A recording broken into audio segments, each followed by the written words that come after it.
Hello friends, मैं प्रीति गुलिया आज समय के सर्वश्रेष्ठ उपयोग का चौथा सिद्धांत लेकर यात्रा के समय का अधिकतम उपयोग कैसे करें।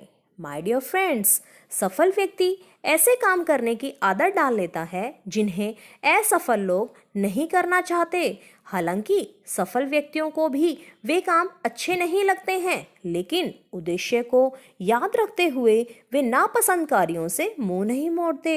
फ्रेंड्स, हर सफल व्यक्ति अपने 24 घंटों में ज़्यादा से ज़्यादा उपयोगी काम करना चाहता है। उसकी पूरी दिनचर्या ही समय के सर्वश्रेष्ठ उपयोग पर केंद्रित होती है।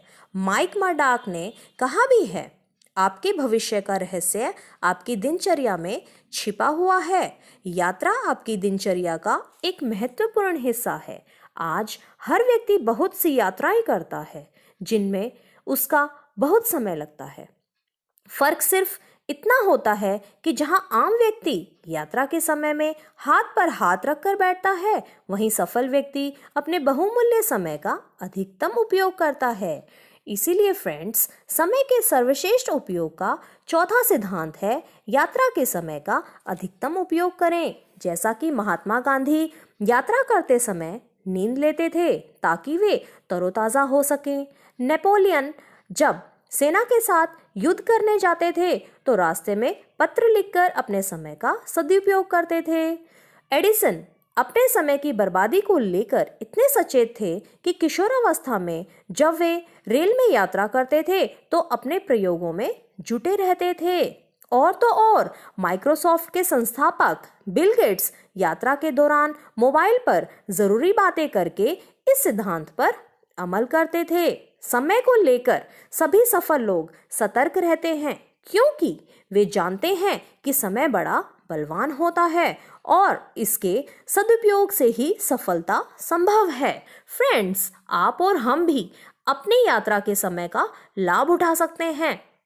नौकरी पेशा लोगों को घर से ऑफिस तक की यात्रा में काफी समय लग जाता है और सेल्समैन का तो अधिकांश समय यात्रा में ही बीतता है। हमें यह जान लेना चाहिए कि अगर हम हर दिन 2.5 घंटे यात्रा करते हैं तो हमारे जीवन का लगभग 10% समय तो यात्रा में ही चला जाता है।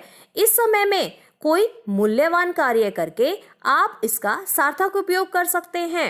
फ्रेंड्स, इस विचित्र जीवन का एक विचित्र सत्य यह है कि जो लोग सबसे ज्यादा मेहनत करते हैं, खुद पर सबसे ज्यादा अनुशासन लाते हैं और किसी लक्ष्य को प्राप्त करने के लिए कुछ आनंददायक चीजों का त्याग करते हैं, वही सबसे ज्यादा सुखी होते हैं। देखिए, यात्रा के दौरान ज्यादातर लोग या तो मोबाइल पर गाने सुनते हैं या फिर अखबार पढ़ते हैं या गपशप करते रहते हैं। वे यह नहीं जानते कि इस दौरान प्रेरक पुस्तकें पढ़कर, शैक्षणिक टेप सुनकर या कोई अन्य महत्वपूर्ण काम करके वे अपने लक्ष्य तक ज्यादा तेजी से पहुंच सकते हैं।